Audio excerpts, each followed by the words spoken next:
Y hasta vimos el árbol donde estaba Zaqueo, o donde fue llamado Zaqueo, cuando lo llamó Jesucristo.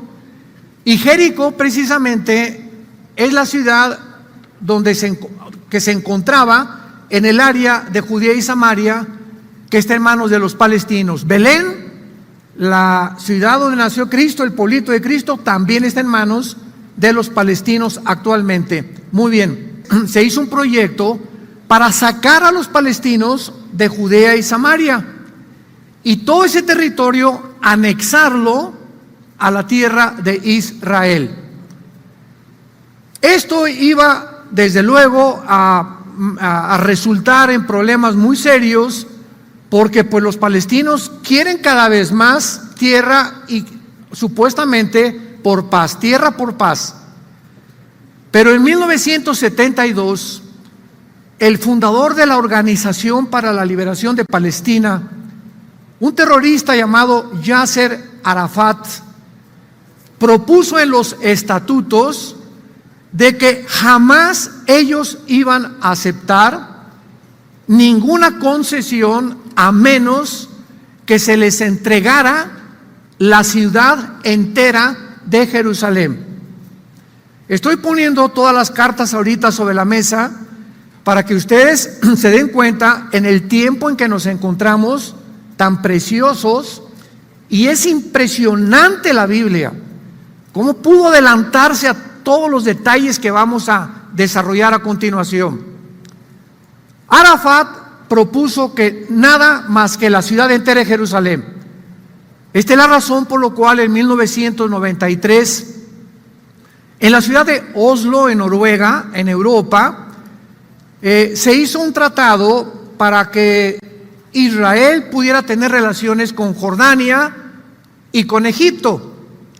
Ahora bien, son 22 naciones árabes.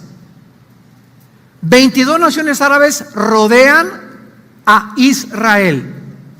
Y actualmente, ahorita en esta semana, ya hay 3 naciones árabes que se han unido en un pacto de paz con Israel: Egipto, Jordania y los Emiratos Árabes hace una semana.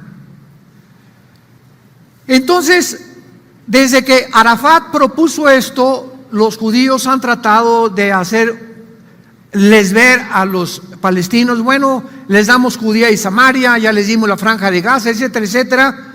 Pero ellos van a continuar insistiendo en que les den la ciudad de Jerusalén, lo cual nunca podrá ser posible.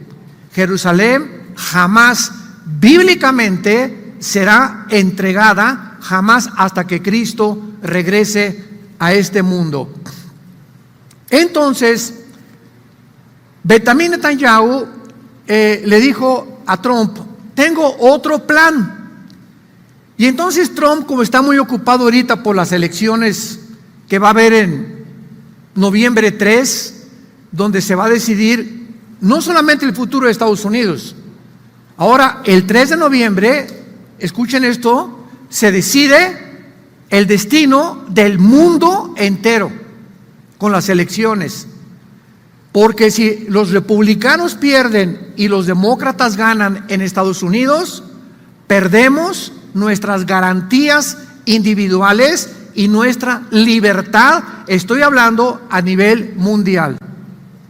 Y todo esto tiene un trasfondo también que vamos a, si tenemos tiempo, de poder platicarlo y compartirlo, pero quiero darles una visión geopolítica ahorita rápido para poder ubicarnos claramente en este tema.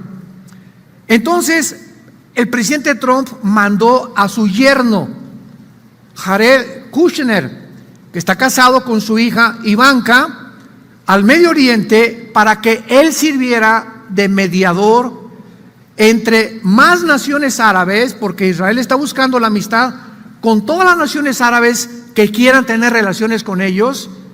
Y este hombre, el yerno de Trump, consiguió que los Emiratos Árabes son 7 naciones o 7 pueblos, podríamos decir. Por eso se llaman Emiratos. Viene la palabra Arahat en hebreo, que es emir.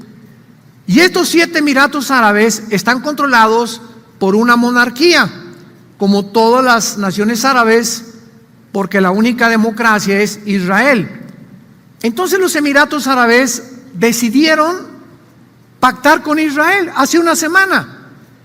Y ahora en esta última semana, en una semana que llevan ya en una alianza, ya hay vuelos comerciales domésticos entre los Emiratos e Israel, ya hay intercambio de comercio, etcétera, etcétera. Y al mismo tiempo, cuando los judíos hacen esto hace una semana, dejan a los palestinos en Judea y Samaria, no les quitan el territorio.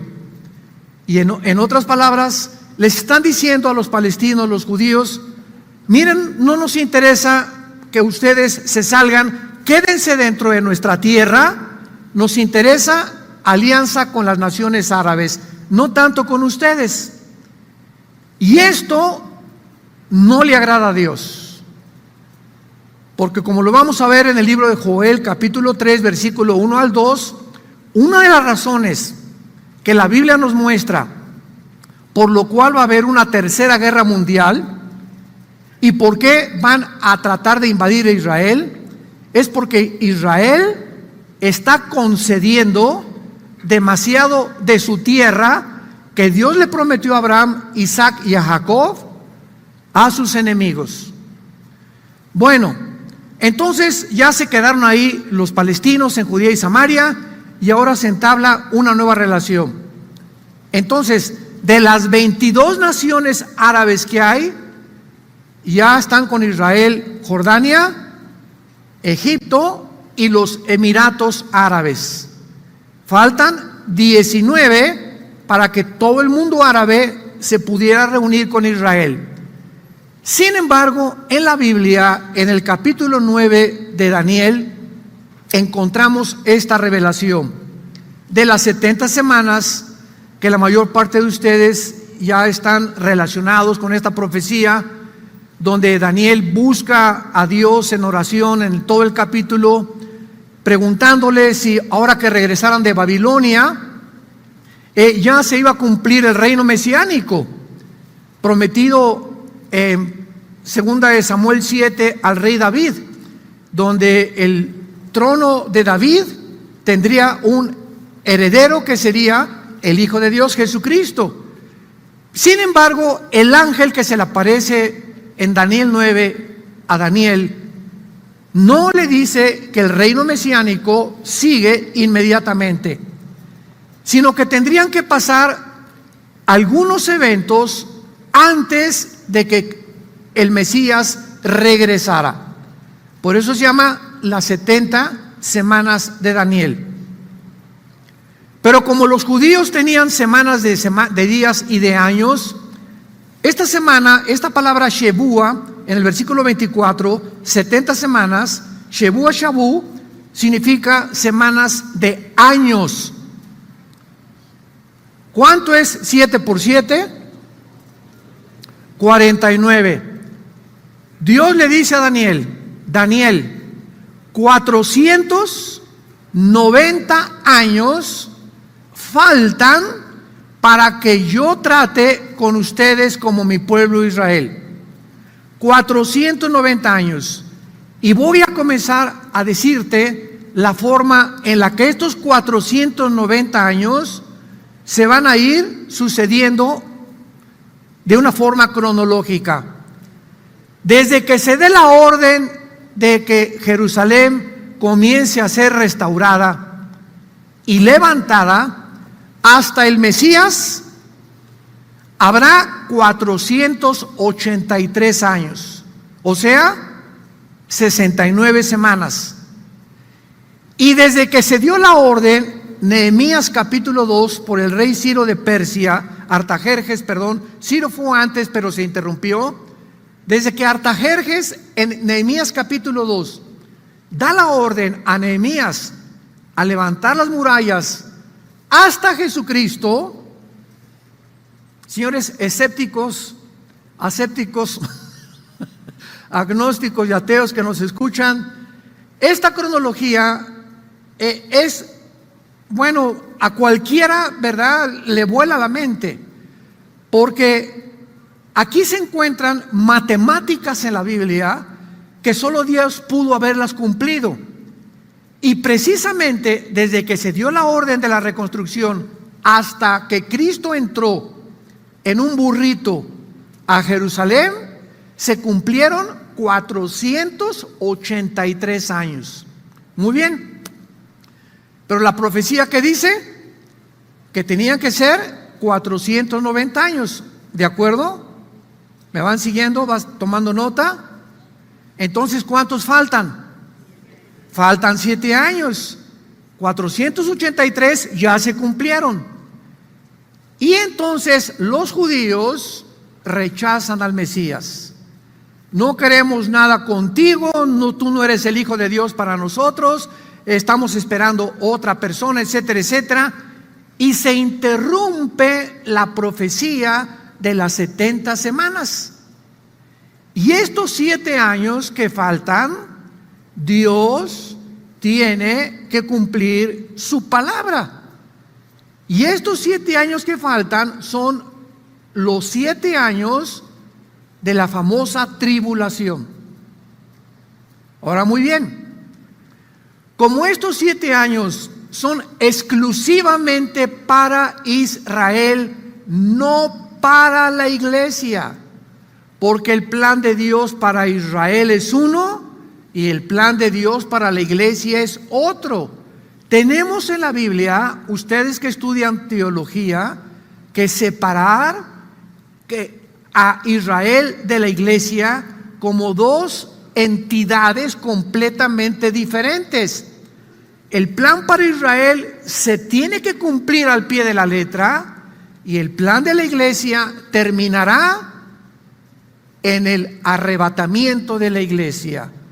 Cuando la iglesia sea sacada del mundo, Dios entonces, ya con la iglesia en el cielo y ya donde vamos a estar en el tribunal de Cristo con Él, Dios entonces se vuelve a sellar a 144,000 capitalinos, toluqueños, acapulqueños, 144,000 judíos étnicos de cada tribu de Israel.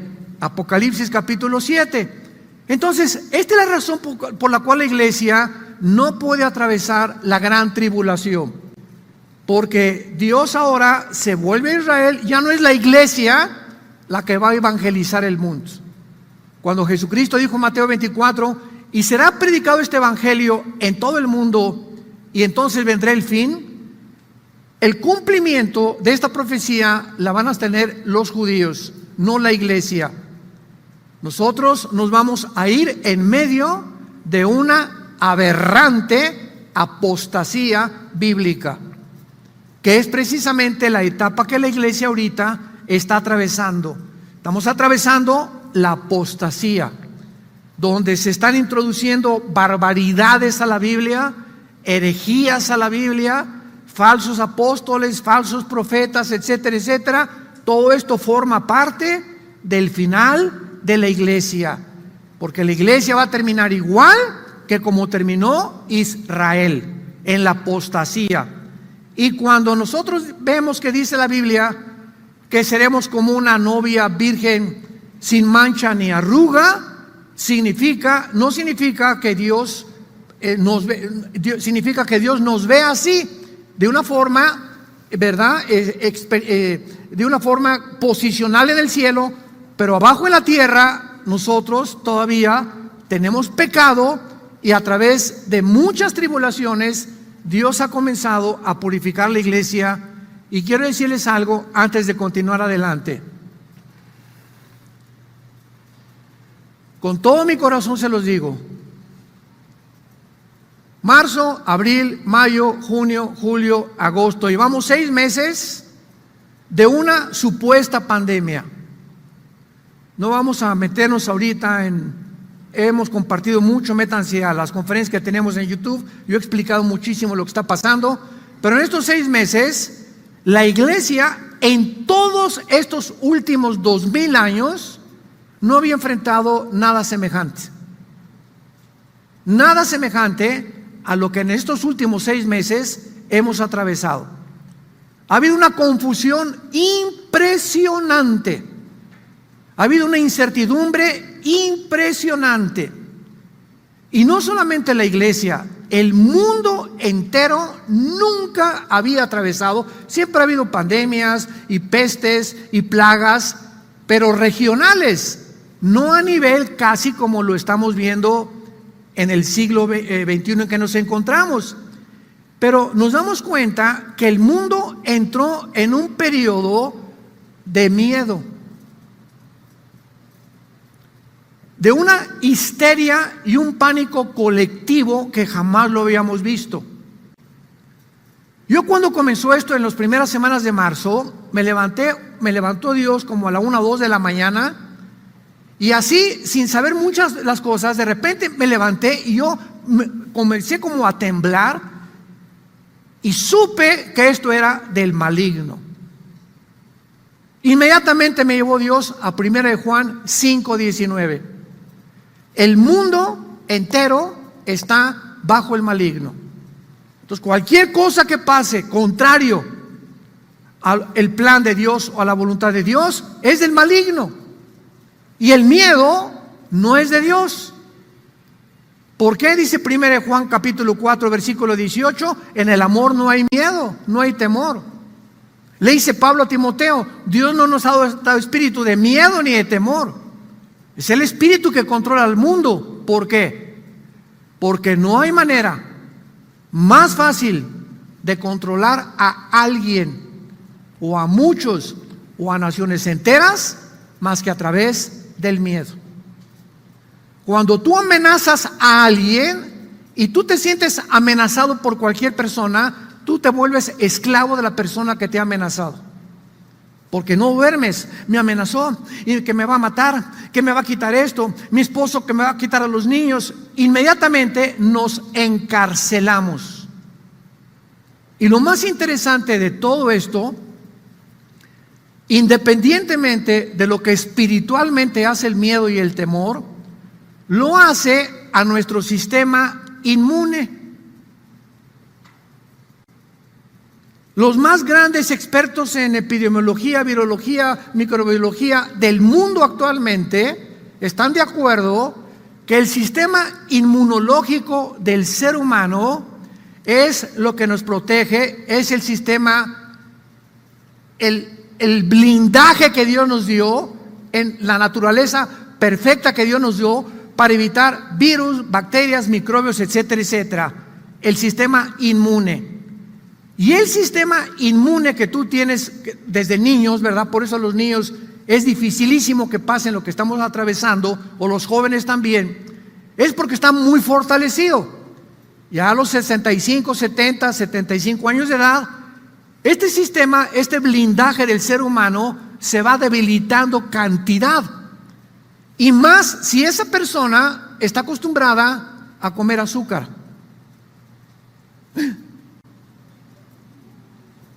El azúcar es el elemento más perjudicial para el sistema inmunológico. Te comienza a comer tus defensas, todo lo que sea dulce, demostrado ya científicamente. Después, la falta de sol. La vitamina D del sol te fortalece el sistema inmune. Número 3, la sangre vive a través de ¿qué cosa? Pues no puedes respirar, ¿cómo puedes hablar? El oxígeno, o sea, el oxígeno es la vida de la sangre. Vivimos porque respiramos. ¿Y dónde se encuentra la mayor parte de oxígeno? En los parques, en las playas, el yodo del mar, el agua de sal, el sol. Eso es lo que nos fortalece el sistema inmune. Y de repente viene un protocolo internacional. Enciérrense. Nunca en la historia se encierran a los sanos.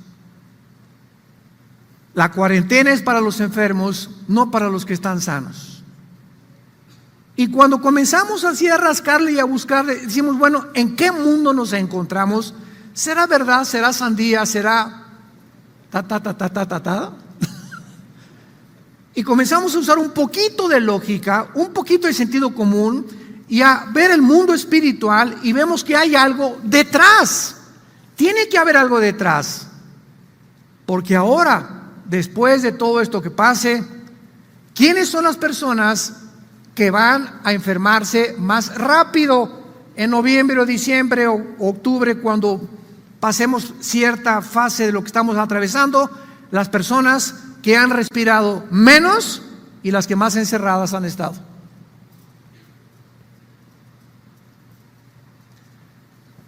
Y esta razón es por la cual Dios ha usado estos 6 meses para probarnos a todos nosotros. Ha sido una etapa para la iglesia. Yo no estoy hablando de la política, la iglesia está atravesando esto junto con el mundo. Y Dios, el programa para Dios es la iglesia, no el mundo. Nosotros somos la niña de los ojos de Dios. Y esto lo ha permitido Dios para purificar y para demostrar que en estos últimos meses no se imaginan la cantidad de personas que se decían pastores que botaron la toalla.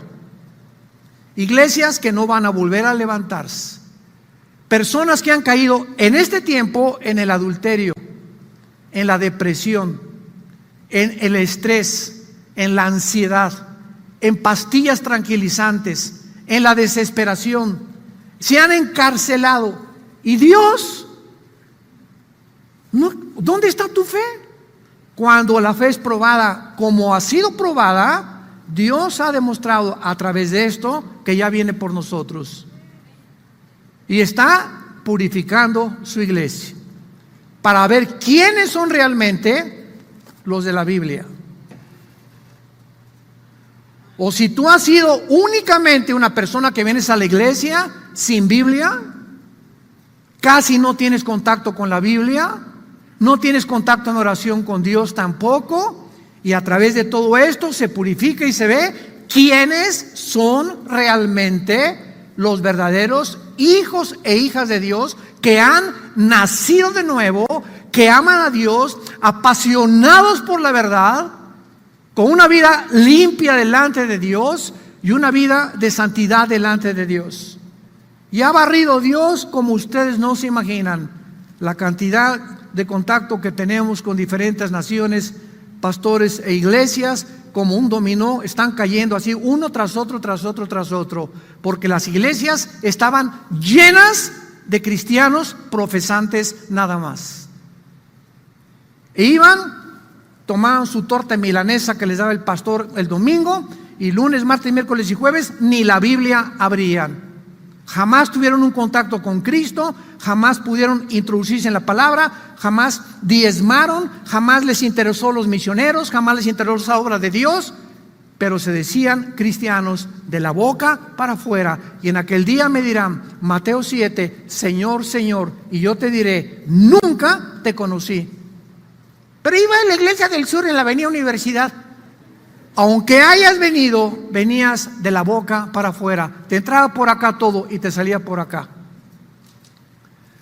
Estos meses que hemos atravesado se podían comparar precisamente con lo que estamos viendo aquí en el libro de Daniel. Porque estos últimos 7 años que faltan de la tribulación están delante de nosotros. Están delante de nosotros. Y por eso esta conferencia se llama El Pacto Falso del Anticristo, porque ahora sí lo vamos a entender. Daniel 9, 26 y 27. Ya no les voy a regañar, más les vale. Y después de las 62 semanas se quitará la vida al Mesías, mas no por sí. Atención, y el pueblo de un príncipe que ha de venir. El pueblo de un príncipe que ha de venir destruirá la ciudad, o sea Jerusalén, y el santuario, el templo, y su fin será con inundación, hasta el fin de la guerra durarán las devastaciones. ¿Quién fue el pueblo que en el año 70 después de Cristo destruyó Jerusalén, no dejando piedra sobre piedra? ¿Quiénes fueron? Los romanos, el Imperio Romano. Aquí la Biblia ubica al futuro anticristo como alguien que va a resurgir del antiguo Imperio Romano. Nada de Estados Unidos, ni El Salvador, ni Brasil, ni Estados Unidos, nada. Tiene que ser naciones que formaron el antiguo Imperio Romano. Muy bien. El antiguo Imperio Romano estuvo formado por 3 áreas territoriales: Europa, el norte de África y parte del Medio Oriente. Entonces, el anticristo va a surgir o de Europa, o del norte de África, o de alguna parte del Medio Oriente. Sin embargo, dice la Biblia que cuando este personaje surja, versículo 27, está hablando de él, del príncipe que ha de venir, que por otra semana, o sea, por los 7 años que faltan, para que Dios termine con Israel, por otra semana confirmará el pacto con muchos. Cuando surge el anticristo, estos 7 años de la tribulación no van a comenzar con el arrebatamiento de la iglesia. Sígame con cuidado. Muchas veces se predicó que en cuanto el rapto venga, al otro día el anticristo confirma el pacto y comienza la tribulación. No es así. Nosotros podemos ser sacados del mundo mañana y pueden pasar 1 año después del rapto cuando aparezca el anticristo, o 2 años. Hay un periodo intermedio entre el arrebatamiento y la confirmación del pacto. Lo que va a iniciar la semana 70 de Daniel será la firma del pacto del anticristo con la nación de Israel. Lo más importante aquí es lo que dice el versículo 27, y lo vemos ya con microscopio. Por otra semana confirmará el pacto ¿con quién? ¿Dice con quién? Confirmará el pacto con los palestinos, ¿eso dice? Con los árabes. No dice, ¿verdad? Y este es el objeto de este estudio. ¿Quiénes son estos muchos? Ahora bien, cuando está hablando que va a confirmar un pacto, significa que anteriormente ya había un pacto. Porque la palabra confirmar es firmar algo que ya estaba anteriormente firmado, pero se va a confirmar. Entonces, en 1979 uno, en el 93 el de Oslo hubo otro, y hasta este momento ya no se ha firmado ningún pacto más que con los Emiratos Árabes. Pero lo más importante es que en el capítulo 38 y 39 de Ezequiel, ahorita lo vamos a ver, se profetiza una invasión de Rusia contra Israel. Y a Rusia en esta invasión le va a seguir Irán, que aparece con el nombre de Persia en la Biblia. Le va a seguir Turquía, que aparece con el nombre de Togarma. Hace un mes el presidente Recep Erdogan de Turquía, hay una iglesia que en el periodo bizantino en Estambul, Turquía, se levantó como un símbolo del triunfo de lo que era el Imperio Otomano turco. Y entonces vinieron las cruzadas y lo que podamos pensar, y se convirtió, se llama Agia, si lo quieres apuntar con H, Agia es la palabra griega para santo, Agia Sofía, la Santa Sofía, se llama la iglesia de Estambul. Llega Erdogan hace 3 o 4 meses, y anteriormente esta iglesia le hicieron un museo, Y llega Erdogan, el presidente de Turquía, para que vean lo cerca que estamos de todo, y declara la Santa Sofía no en un museo, sino en la mezquita más grande del mundo musulmán, después de la que está en Jerusalén. Y Erdogan, el presidente de Turquía, dice: yo estoy listo para ser el líder del mundo musulmán, renacer el imperio otomano turco otra vez. Y es interesante porque en Ezequiel 38, hace 2700 años, damas y caballeros, se profetiza que Turquía se uniría a Rusia y a Irán en contra de Israel. Entonces las piezas de rompecabezas se están acomodando delante de nuestros ojos. Pero aparte, vayamos rápidamente a Ezequiel 38 y vean ustedes a los Emiratos Árabes. ¿Qué? A los Emiratos Árabes. Aquí están los Emiratos Árabes. Aquí están los Emiratos Árabes en Ezequiel capítulo 38, por el amor de Dios. Pero vean el papel que van a desempeñar los Emiratos Árabes y algunas naciones árabes como Arabia Saudita, porque lo más importante es que Arabia Saudita, ahora que firmaron trato con los Emiratos Árabes, todos creyeron que Arabia Saudita también se iba a incluir y a firmar un trato con Israel, porque Arabia Saudita es otra nación separada de los Emiratos Árabes. Son dos naciones árabes separadas. Y el monarca de Arabia Saudita dijo esto a la prensa: no vamos a firmar ningún tratado de paz con Israel hasta que los judíos firmen un tratado de paz con los palestinos. Imposible. O sea, va a estar muy difícil ahorita que Arabia Saudita firme un tratado con Israel. Pero, como hace algunos meses Irán bombardeó un pozo petrolero en Arabia Saudita, ¿se acuerdan? Israel no metió las manos. Les dijo a los árabes en Arabia Saudita, ahí se ven ustedes, Arabia Saudita le conviene, igual que a los Emiratos Árabes, tener una alianza rápida con Israel para tener protección contra Irán, porque Irán ahorita es una amenaza, no solo a los judíos, al mundo árabe también. Ya mandó un misil contra un pozo petrolero de Arabia Saudita, y como nunca van los judíos a tener una relación con los palestinos, vemos que esto no va a suceder. Pero lo más importante, a mí me pone así los pelos de punta, es ver los detalles de la Biblia, de lo que está pasando ahorita en el mundo. En Ezequiel 38 y 39 se profetiza esta invasión.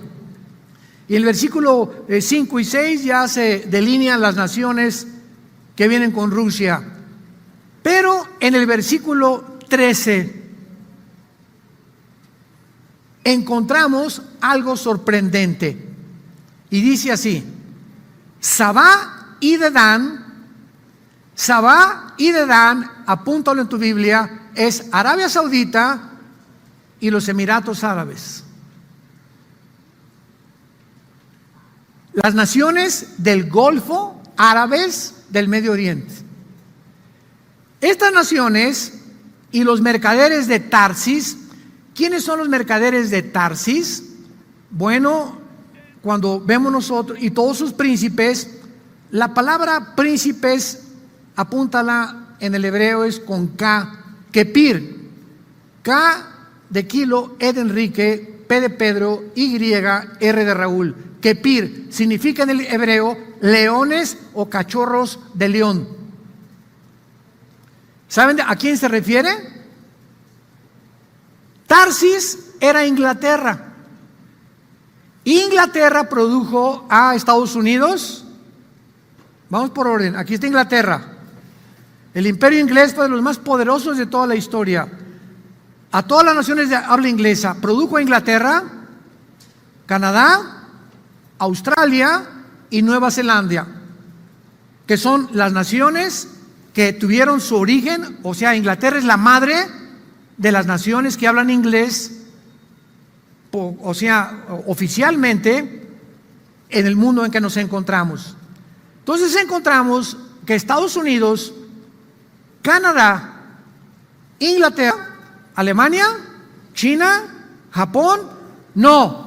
Los que dictan los protocolos ahorita no son ningún gobierno, son organizaciones no gubernamentales como la Organización Mundial de la Salud. Virgen de la Macarena. Las Naciones Unidas. El Club Bilderberg. Métanse al internet e investiguen esto, por el amor de Dios. Hombres como Bill Gates, David Rockefeller, George Soros, que es la punta de lanza, multimillonario, están encabezando todo lo que nosotros vemos. Y para terminar, en la otra conferencia continúo, para terminar, apunta esto, en 1996, 26 empresas no gubernamentales controlaban el 100% de los medios de comunicación del mundo entero. 26 empresas. Septiembre del año 2020, en el cual nos encontramos actualmente. 6 empresas en el mundo entero hoy controlan todas las estaciones de radio, incluida la charrita del cuadrante. La que tú me quieras mencionar, CNN, BBC News, la que tú me quieras mencionar, radio y televisión, todo lo que son medios, están en 6 familias. Y ellos son los que les dicen a la OMS, hagan esto, hagan aquello. Y los gobiernos tienen que aceptarlo e implementar las órdenes, porque si no lo hacen, los van a acusar de xenófobos, los van a acusar de irresponsables, los van a acusar, en tu país se están muriendo más que en otros lados, y los gobernantes no quieren perder su puesto para las próximas elecciones, etcétera, etcétera. Y todo está controlado en el mundo por 6 empresas. Estamos gobernados 7.4 millones de seres humanos que hay ahorita en el mundo, controlados por los medios de comunicación, en manos de 6 empresas. Lo que nos habla claramente, ¿verdad?, de que cuando venga esta invasión, ¿por qué los Emiratos firmaron tratado? ¿Por qué los Estados Unidos tienen que caer? ¿Por qué tiene que estar formándose una agencia global? ¿Por qué pertenece al Club de Bilderberg? ¿Por qué están los multimillonarios tratando arriba? Simplemente por lo siguiente, escúchame muy bien para terminar. A los gobiernos no les convienen los millonarios. ¿Por qué? Porque un millonario ya no depende del gobierno. Y los gobiernos necesitan que el pueblo dependa de ellos. Entonces, lógicamente, tienen que ir eliminando la empresa privada y la propiedad privada. ¿Para qué? Para aislarse y quedar completamente con un dominio sobre un mundo empobrecido completamente, y más arriba comenzar a expropiar las grandes compañías y las grandes empresas, y es lo que se conoce en la ideología política como el socialismo. Y es el gobierno que en Estados Unidos está a punto de tomar, si gana las elecciones en noviembre 3 del presente año del 2020.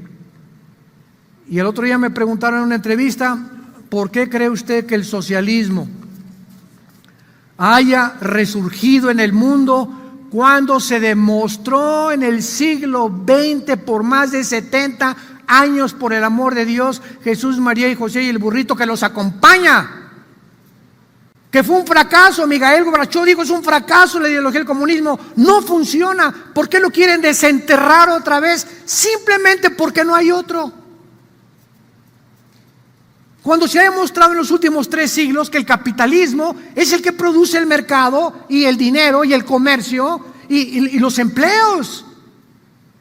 ¿Desde cuándo un gobierno puede apropiarse y cerrar el capitalismo y cerrar los mercados y gobernar ellos? Esto es en contra del sentido común, en contra del sentido elemental de la política. Pero la respuesta es la siguiente: porque creen en una utopía que se puede resucitar al muerto, cuando la experiencia nos ha demostrado que no funcionó en ningún país del siglo XX.